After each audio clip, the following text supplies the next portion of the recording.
네, 안녕하세요. 중국 공산당과 이민해방군, 글로벌리스트 흑막 세력, 악마의 나라티브 사제들, 이 세 집단에 대한 전 세계 가치지향 애국민중의 투쟁을 매일매일 전해드리고 있는 세뇌 탈출입니다. 지금 뭐 윤석열 후보 측이 상당히 엄청난 대가를 지불하고 이게 망조인지 아니면 기사회생의 신의 한 수인지 모르겠지만 다 뒤집어 엎고 있죠. 생각 같아서는 이준석까지 엎어버려야 될 텐데 이게 당원 당규상 이준석이 버티면 저거 쉽지 않을 겁니다. 어쨌거나 이준석한테 이제 국힘 의원들이 일격을 가해서 치명적인 상처를 입혀서 실제로는 식물 대표로 만들어야 됩니다. 자, 그건 그렇고 이제 이 과정에서 이제 지금 현재 오늘까지의 국힘 상태는 또 선대본 상태는 이게 귀신 나오는 폐가에서 이제 비세는 이제 비세는 집 정도까지 바뀌었습니다. 앞으로 살만한 집으로 바뀔지 안 바뀔지는 윤석열 후보에게 달려 있겠죠. 오늘 그 얘기를 좀 차분히 짚어보도록 하겠습니다. 먼저 다짜고짜 암 이야기를 좀 하겠습니다. 저도 암 환자입니다. 여기 피부암이 조금 있어요. 근데 그게 전혀 위험한 암이 아니에요. 안 번지는 암이고 사실은 가짜 암이죠. 그러나 병리학적으로는 그래도 암입니다. 그래서 수술을 했는데 아무것도 아닌 거 가지고 실비 의료보험에서 돈도 많이 받았습니다. 치료비 다 받았습니다. 암 이야기부터 시작하겠습니다. 암의 천국. Tropic of Cancer라고 할 수 있겠죠. 트로픽이라는 게 저 아열대 천국과 같은 데를 트로픽이라고 그러죠. Tropic of Cancer. 이게 Tropic of Cancer가 의외로 북회기선이라는 뜻이 있어요. 원래 뜻은.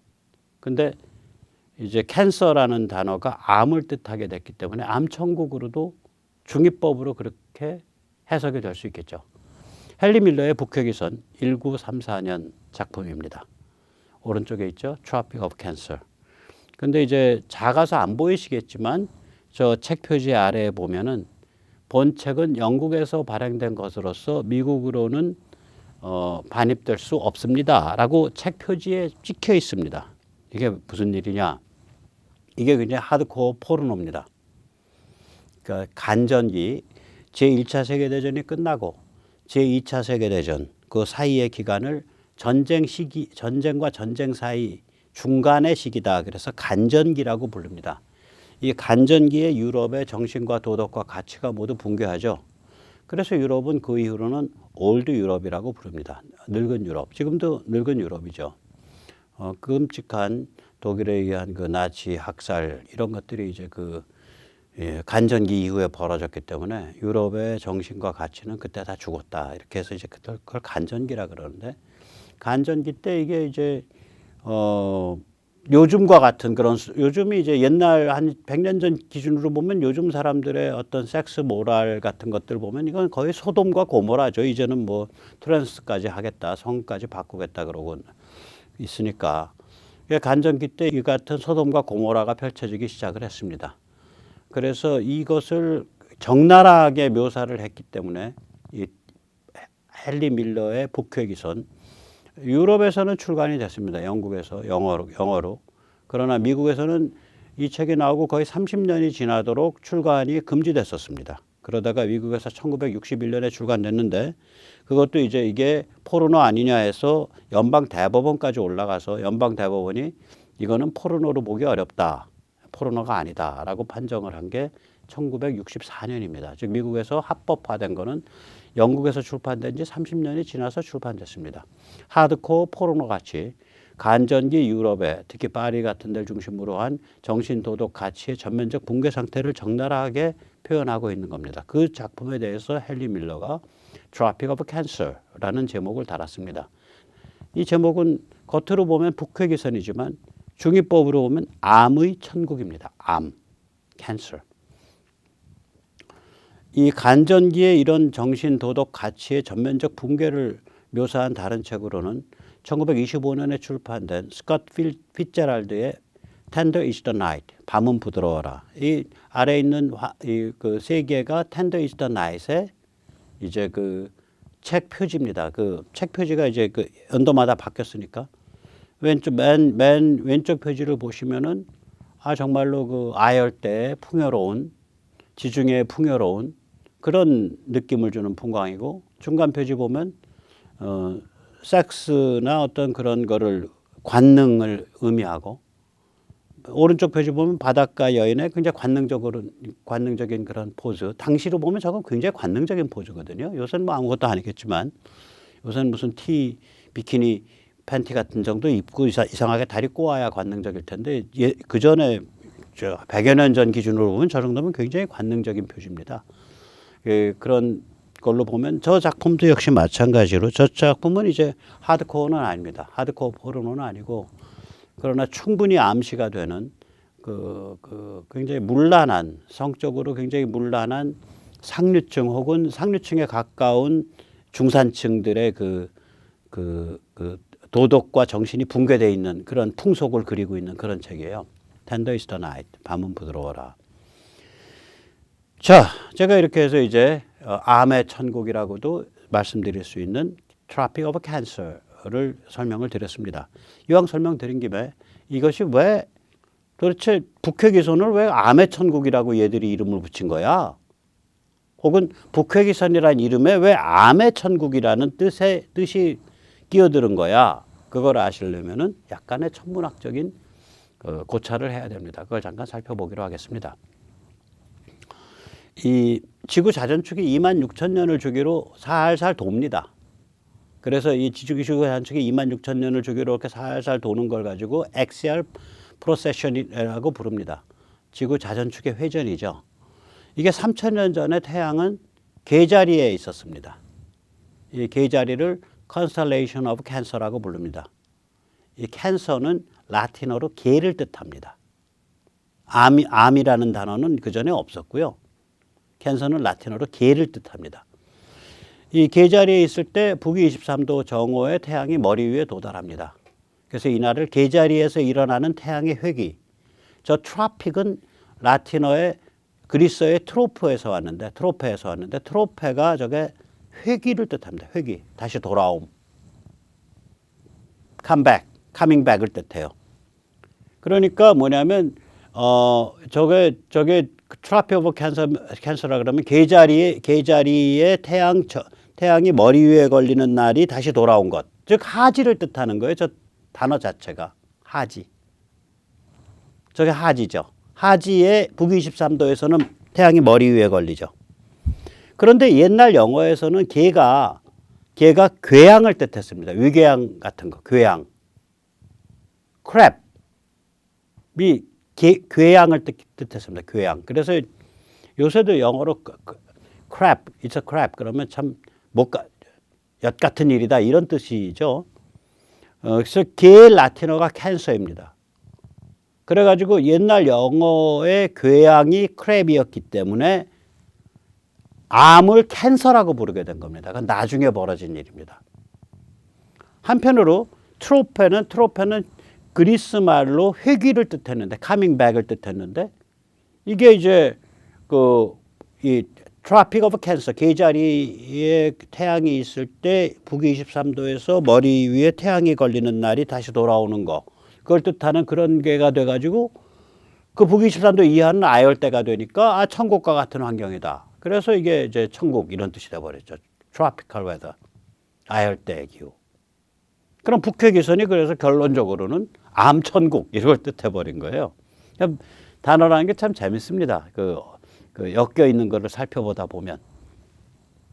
그래서 이제 헨리 밀러가 저 작품을 쓸 때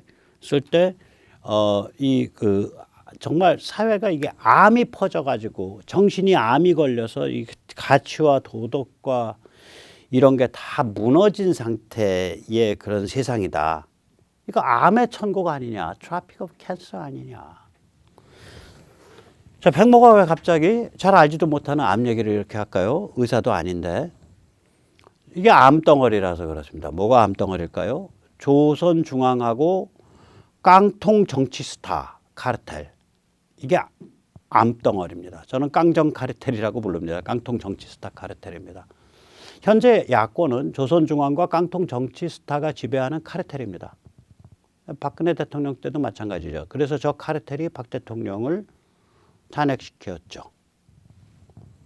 이게 본질은 암천국이고 암덩어리입니다. 깡통 정치 스타 사실은 김종인이죠. 그러니까 이 깡통 정치 스타 누군가 보려면 조선일보가 누구 띄우고 있나 보면 돼요. 중앙일보가 누구 띄우고 있나. 동아일보는 띄웠다 말았다 해요. 왔다 갔다 해요. 어떨 땐 좀 착해졌다가. 예를 들어서 동아일보 김순덕 마치 이준석이 무슨 구세주인 것처럼 띄웠잖아요.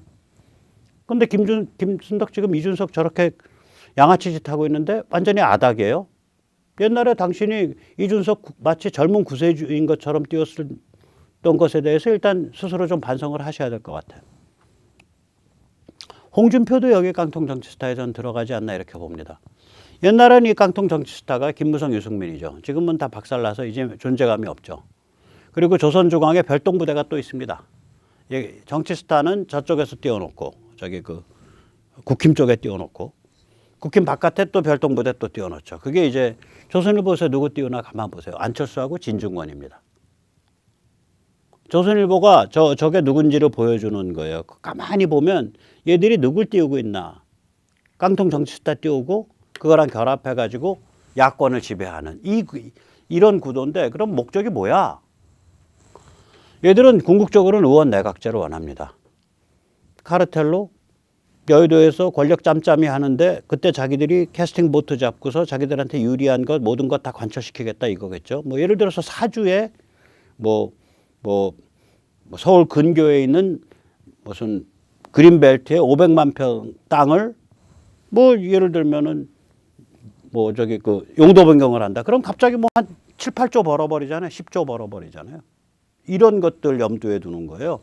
또 정치도 흔들고. 그리고 얘들은 이제 요새 들어서 이제 미국이 좀 바뀌니까 다른 말을 좀 했다 안 했다 하는데 기본적으로 안미경중을 팝니다. 안미경중이라는 단어는 꼭 기억해 두십시오.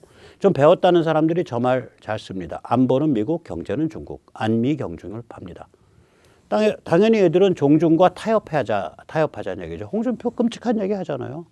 윤석열이가 되면 피바다가 멀어지고 뭐 걷잡을 수 없는 싸움이 될 거다. 자기가 되면 타협할 수 있다 이거지. 종중과 타협하겠다. 종중 세력과 타협하겠다. 지금 이재명이 보세요. 가짜 나서 내가 뭐라 그랬냐. 림팩에 그 미국이 하고 있는 서태평양에서 펼쳐지는 그 훈련, 군사훈련 거기에 림팩에 지금 요번에 처음으로 타이완을 초청하게 돼 있어요. 그게 국방수권법안에 그렇게 박혀 있어요. 미국에서는 해마다 국방비를 법안으로 통과시킵니다. 그걸 국방수권법안이라 그러는데 국방수권법안에 2022년에 대한 국방비에 관한 법안, 국방수권법안에 림팩 훈련에 타이완을 초청해라, 참가시켜라 이렇게 박혀 있다고요. 그것에 대해서 이재명이가 타이완이 분별력을 발휘해서 거기에 참여하지 않기 바랍니다. 뭐 이런 취지의 개소리를 했습니다.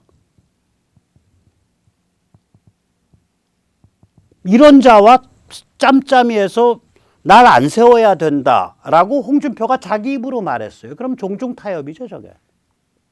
그리고 글로벌리스트 하청을 하죠. 트럼프 까고. 아니 조선일보, 중앙일보가 트럼프한테 손해본 게 뭐가 있는데 거의 무슨 연쇄살인마 비난하듯이 비난해 왔잖아요, 트럼프를. 심지어는 조선일보 그 외신 여기자는 트럼프를 비난하다 못해서 흥이 취해서 거의 성희롱적 수준으로 카말라 해리스의 엉덩이 선이 아름답다라고 찬양했잖아요. Sanctify Kamala's ass라 그러죠. 카말라의 엉덩이를 신성화시키는 그런 기사까지 썼단 말이에요. 글로벌리스트 하청을 못해가지고 안달입니다. 쟤들 딱 저거예요. 네 가지예요.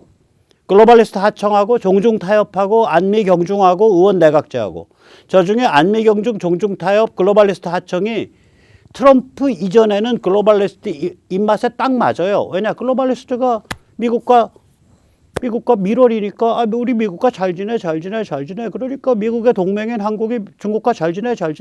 오케이. 중국과 잘 지내다 보면은 한국 안에 중국 따르는 세력 생기는데 전체 틀이 중국과의 밀월인데 뭐 상관없어. 종중 타협해서 같은 식구로 나가야지. 오케이. 2015년까지는 저게 안미경중 종중 타협 글로벌리스트 하청이 딱 아구가 맞아요. 트럼프 전까지는 저들의 그 구도가 딱 맞는 거예요. 거기에다가 자기들 떡고물 하나 딱 얻는 거죠. 그 떡고물이 의원 내각제죠. 그런데 박근혜가 그걸 망치려고 그래. 야, 너 가야겠어. 그래서 칼질한 겁니다, 저게. 윤석열 말 좀 들어줄 것 같았는데 내가 왜 헌법 고쳐하고 삐대니까 너 좀 손 좀 봐야겠는데 팬 겁니다, 저게. 상태가 그거예요, 지금 상태가. 이 건방진 검찰총장 출신 나부랭이가 네가 언제부터 정치했어, 임마. 우리가 띄워줘서 정치했으면 고마운 줄 알고 임마 의원 내각제 헌법개헌 받아야지. 안 받아? 너 좀 일단 맞고 시작해야겠네. 엄청 팬 거예요, 거의 반 죽을 때까지. 그런데 이 조중 깡통 정치 스타 카르텔이 모르고 있는 게 뭐냐, 혹은 지금 적응을 못하고 있는 게 뭐냐, 글로벌리스트 스스로가 바뀌고 있어요. 글로벌리스트 스스로가 지금 중국과 한판 해야 되나 말아야 되나 해야 되나 말아야 되나, 일단 미중 미러는 그만, 일단 스톱, 일단 중지까지는 온 거예요. 중국과 한판 제대로 붙을지 안 붙을지는 앞으로 두고 봐야겠지만 글로벌리스트 자신이 그러니까 미중 미러를 동결시켜 버렸다고요. 혹은 미중 대립 쪽으로 기울어져 가고 있다고요.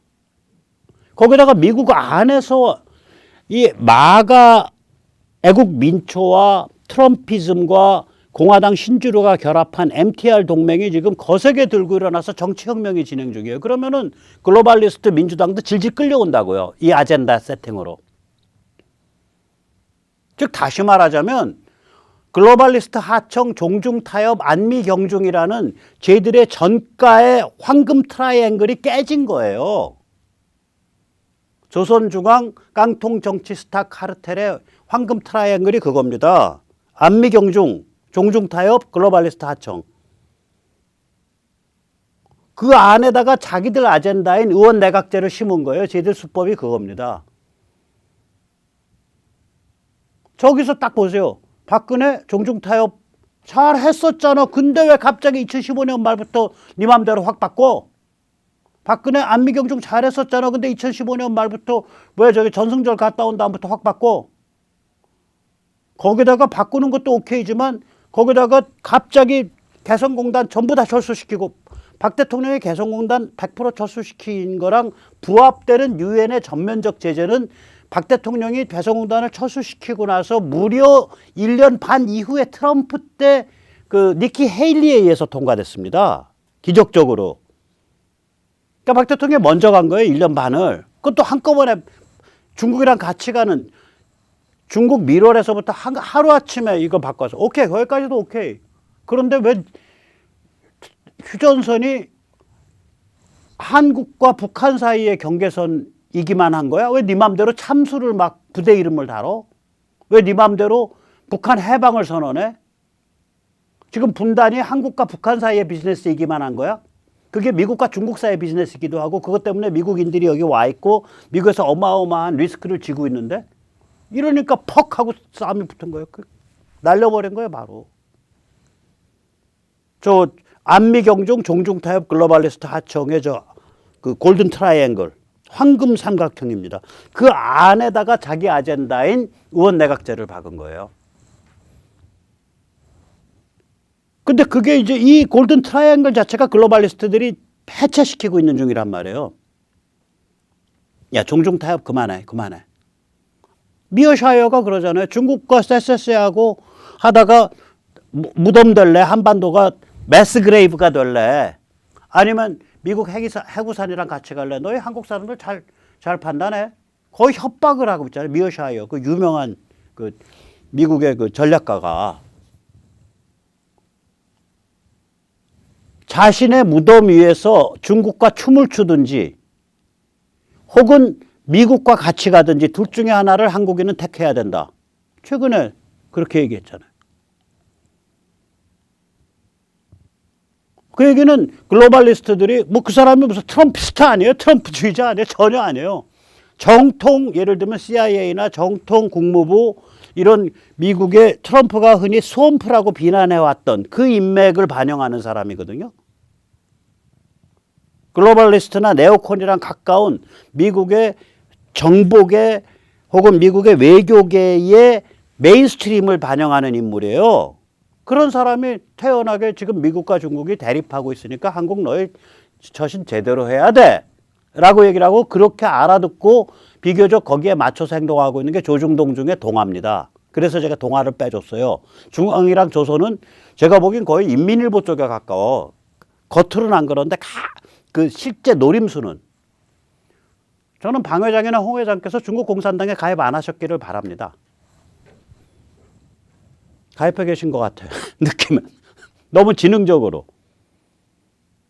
저 이미 안미경중 종중타협 이게 끝났는데 지능적으로 그걸 계속 띄운다는 얘기는 저건 이제는 안미경중 종중타협은 중국 쪽 얘기거든요. 이제는.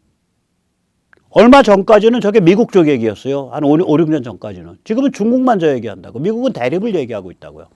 글로벌리스트 바이든마저도.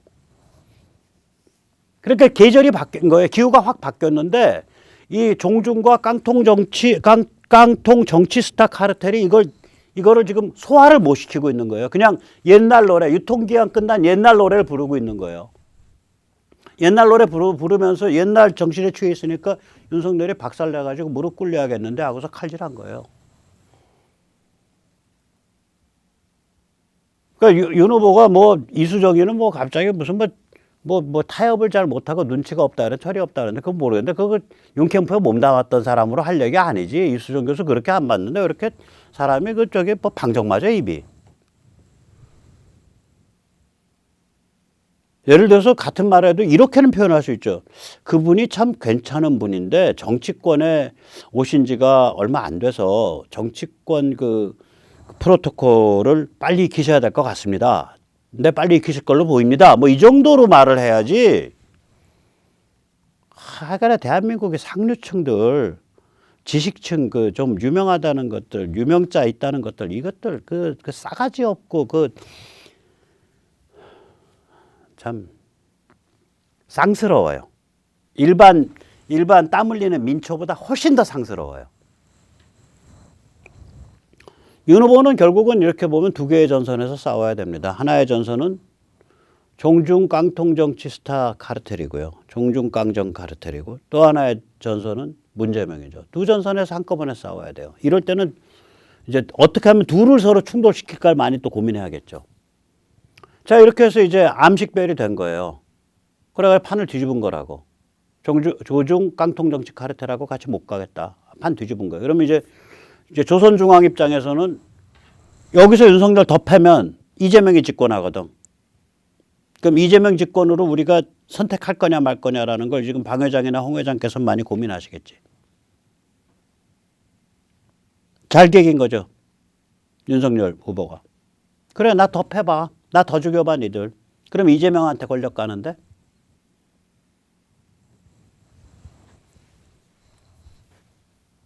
그러니까 윤석열 후보가 조중동과 국힘을 집토끼 신세로 몰아넣은 거예요. 니들이 나 아니고 누구 선택할래? 앞으로 더 그래야 됩니다. 자, 이 정도까지 몰아넣기 위해서 처음부터 저렇게 몰아넣으면 싸움이 대판부터 자기가 죽을 자리로 먼저 몰린 다음에 깡을 부려야 그 깡이 깡이잖아. 아직 죽을 자리 안 몰렸는데 저 깡 부리면은 교만하다 그래서 진짜 죽이겠다고 덤빈다고. 죽을 자리 몰려 있는데 깡 부려버리면은 야 우리가 쟤 덮였다간 쟤 죽겠다. 쟤 죽으면은 이재명하고 중국 공산당이 완전히 우리 장악할 텐데 야 그건 아닌 것 같아. 그 내가 만나는 미국 사람들도 그건 아니라고 나 계속 말리고 있어. 그렇게 못 가지 이 상태로 그러니까 죽을 자리 가서 그걸 조중동하고 그 불덩어리를 조중동하고 저기 깡통 정치 스타 얼굴에다 뒤집어 씌운 거예요.